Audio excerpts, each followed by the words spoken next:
UK में G7 countries का summit हो रहा है और ये यूके का एक जजीरा है, उसमें कॉर्नवॉल रिजॉर्ट, उसमें ये जो G7 का जो समिट है उसको मुनक्कद किया गया है।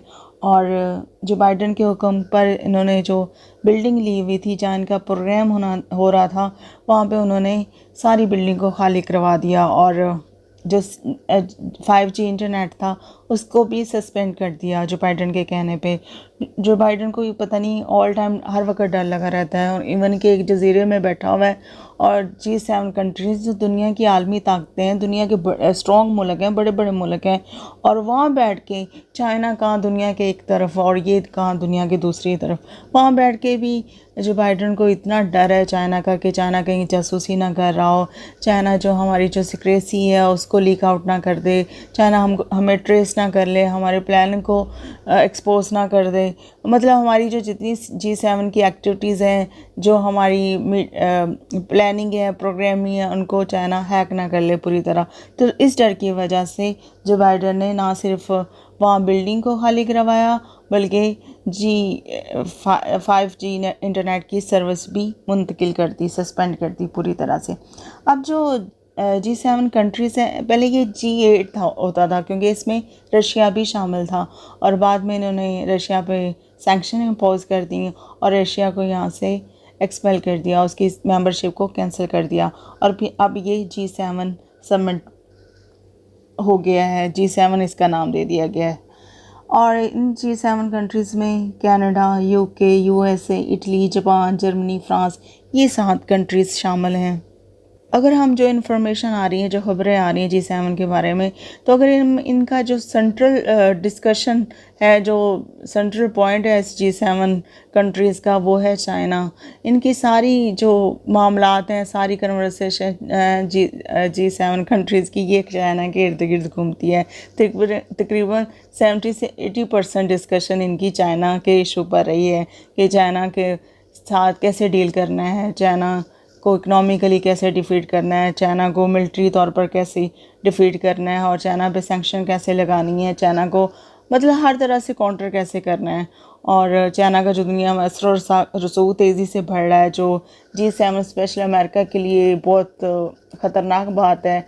और इन्होंने ये यहाँ पर ये डिस्कशन की है चाइना का दुनिया पर जो असर और रसूख है उसको कैसे रोकना है, कम करना है या ख़त्म करना है, ये सारी यहाँ पे बातें होती रही हैं।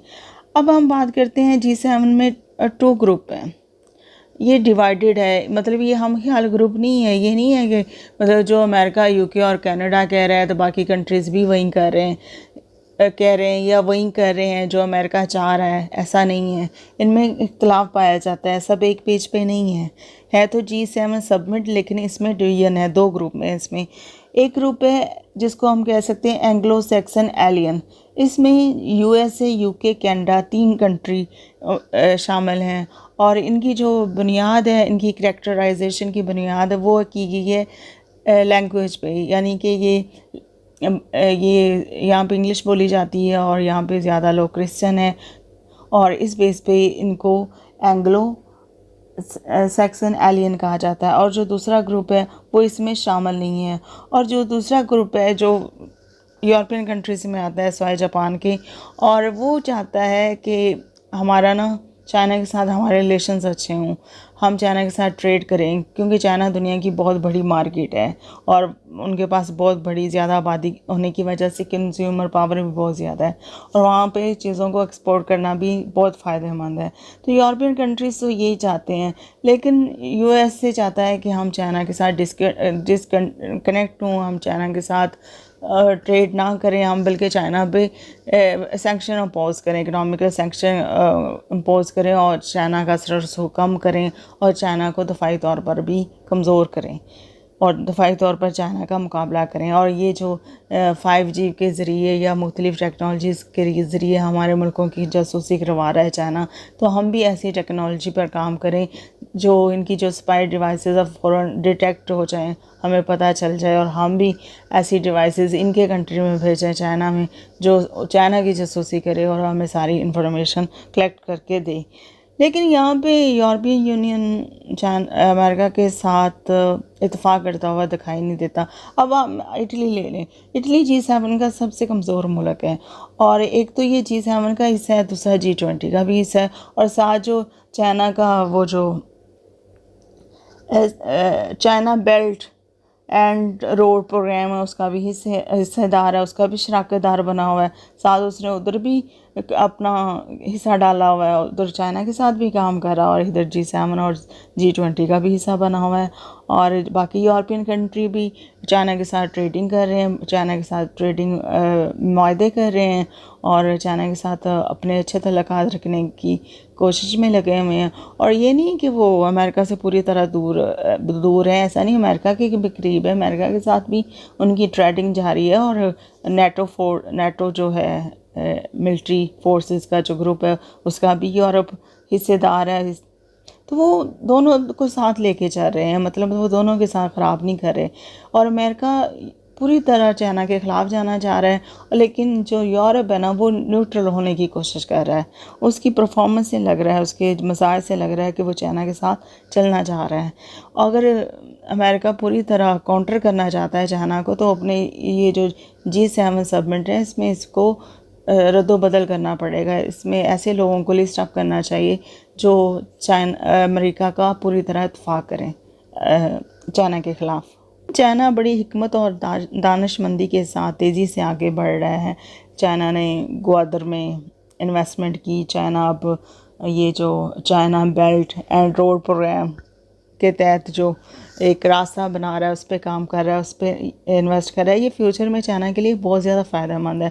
पाकिस्तान के लिए तो है ही है, लेकिन इसके ज़रिए सबसे पाकिस्तान से ज़्यादा फ़ायदा चाइना को होगा। और चाइना ने बड़ी कामयाबी के साथ इस मंसूबे को स्टार्ट किया, और बड़ी कामयाबी के साथ अब इस मंसूबे को कंप्लीट करने वाला है। लेकिन अमेरिका और यूरोपियन कंट्रीज़ ने चाइना की तरह इस तरह के कोई मंसूबे पे काम नहीं किया जिससे इनको पूरी दुनिया में रसाई हासिल हो, एक्सेस हासिल हो, इकनॉमिकली एक्सेस हासिल हो, दफाई तौर पर एक्सेस हासिल हो। लेकिन अब अमेरिका और यूरोपियन कंट्री ने एक प्लान बनाया कि वो भी एक डेवलपिंग कंट्री में एक रोड बनाते हैं, ग्रीन बेल्ट एंड रोड के नाम से एक प्रोजेक्ट इन्होंने भी अनाउंस किया। लेकिन दुनिया तब तक यकीन नहीं करेगी जब तक ये प्रैक्टिकली उस पर अमल नहीं करेंगे। वैसे तो कह रहे हैं हम $40 ट्रिलियन इस पे खर्च करेंगे इस मंसूबे पे। अब पता नहीं इतनी ह्यूज अमाउंट अमेरिका कहाँ से लेकर आएगा, यूरोपियन कंट्री कहाँ से लेकर आएगा, ये कैसे कलेक्ट करेंगे, और इतनी अमाउंट वाला मंसूबा स्टार्ट भी होगा या नहीं, ये तो लोग तब यकीन करेंगे जब ये लोग आंखों से देखेंगे। जैसे लोगों ने चाइना की इन्वेस्टमेंट को, मंसूबों को ग्वादर पोर्ट में देखा, और ये जो चाइना बेल्ट रोड प्रोग्राम है उसमें देखा, और लोगों को यकीन हो गया कि चाइना वाकई इन्वेस्टमेंट कर रहा है। चाइना के जो प्रोग्राम्स हैं वो नज़र आ रहे हैं, उनके बारे में लोगों को वक्तन फ़वक्तन इंफॉर्मेशन मिलती रहती है। अब जैसे वो ईरान के साथ चाइना ने एग्रीमेंट किया है, $400 अरब का एग्रीमेंट किया है, जो कि बहुत बड़ी इन्वेस्टमेंट है। और इसकी खबरें भी आई, लोगों ने देखा, और मुआहदा साइन होते हुए भी देखा। अब उस पर काम भी हो रहा है, वो भी लोग देख रहे हैं। तो लोगों को अब प्रैक्टिकली चीज़ों को देखना पसंद कर रहे हैं। ये बातों शातों को वो एक कान से सुनते हैं, दूसरे कानों से इग्नोर कर रहे हैं। और वैसे भी चाइना की बड़ी बड़ी इन्वेस्टमेंट डेवलपिंग कंट्रीज़ में, चाइना के बड़े बड़े जो प्रोग्राम्स हैं वो दुनिया की नज़र में, इन प्रोग्राम्स की वजह से चाइना दुनिया की नज़रों में है, बजाय अमेरिका और यूरोपियन कंट्रीज़ के। अमेरिका और यूरोपियन कंट्रीज़ बड़े बड़े मंसूबों की तश्कील के मामले में बहुत पीछे दिखाई देते हैं। G7 समिट में 5G इंटरनेट सर्विस सस्पेंड करना और पूरी बिल्डिंग खाली करवा देना और हर तरह से चाइना को डिस्कस करना, ये इस चीज़ का वाज़ेह सबूत है कि ये जो यूरोपियन कंट्रीज़ हैं, अमेरिका हैं, वो चाइना के, उनको चाइना फोबिया हो गया है। ये चाइना के खौफ व फ़राज में मुब्तला हो चुके हैं, और इससे यही तासर जा रहा है ख़बरों के ज़रिए लोगों में कि अब ये यूरोपियन कंट्रीज़ और अमेरिका चाइना से डरे हुए हैं।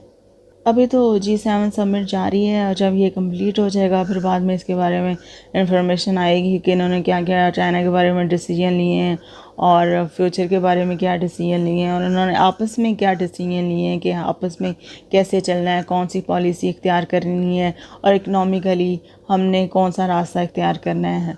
ये सारी चीज़ें अब बाद में पता चलेंगी, क्योंकि अभी तो G7 समिट कंटिन्यू हो रहा है। अभी तो वो जजीरे में छुप कर एक बिल्डिंग में सारा कुछ कर रहे हैं, और जो चाइना की स्पाई डिवाइसेस हैं उनसे बचने की कोशिश कर रहे हैं। अब पता नहीं चाइना के डर की वजह से ये कुछ कोई ख़ास प्लान भी कर सकते हैं या नहीं, कोई ख़ास प्रोग्राम भी बना सकते हैं, कोई वाजिया पॉलिसी भी बना सकते हैं, कोई जामिया पॉलिसी भी बना सकते हैं या नहीं, या चाइना के खौफ में ही चाइना को डिस्कस करते रहेंगे। चाइना तो बगैर किसी खौफ के ख़तरा आगे बढ़ रहा है। बगैर किसी खौफ के उसने ग्वादर पोर्ट में इन्वेस्टमेंट की, बगैर किसी खौफ के उसने इकनॉमिक कॉरिडोर में इन्वेस्टमेंट की, जो कि दुनिया का बहुत बड़ा और अहम प्रोजेक्ट है, जिसके ज़रिए चाइना को पूरी दुनिया तक रसाई मिलेगी। चाइना इकनॉमिकली और दफ़ाई तौर पर पूरी दुनिया में छा जाएगा, और ये यूएसए और यूरोपियन यूनियन, स्पेशली यूएसए, तो ये सिर्फ प्लानिंग ही करते रह जाएंगे।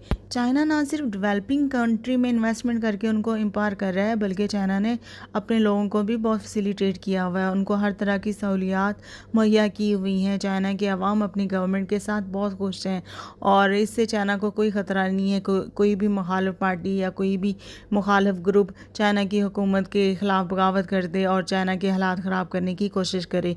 ये भी अब चाइना के दुश्मनों के लिए नामुमकिन है, क्योंकि चाइना ने अपने लोगों पे बहुत पैसा खर्च किया है, स्पेशल उनके जो गरीब लोग हैं उन पे पैसा खर्च किया है और उनको गुर्बत से निकाला है। चाइना ने अपने लोगों को तालीम, सेहत और घर जैसी बुनियादी सहूलियात से रास्ता किया है। ओवरऑल देखा जाए तो चाइना की इस वक्त 5 उंगलियां ही घी में हैं, और दूसरी तरफ अगर अमेरिका को देखा जाए तो उसकी भी 5 उंगलियां घी में हैं, लेकिन उसकी 5 उंगलियां गरम गरम घी में हैं, और वो बेचारा चारों तरफ से तप रहा है। हर तरफ से उसको बुरी बुरी खबरें मिल रही हैं, चाइना की तरफ से, कभी रूस की तरफ से, कभी पाकिस्तान की तरफ से, और कभी तुर्की की तरफ से। चारों तरफ अमेरिका को फैंटी ही लग रही है।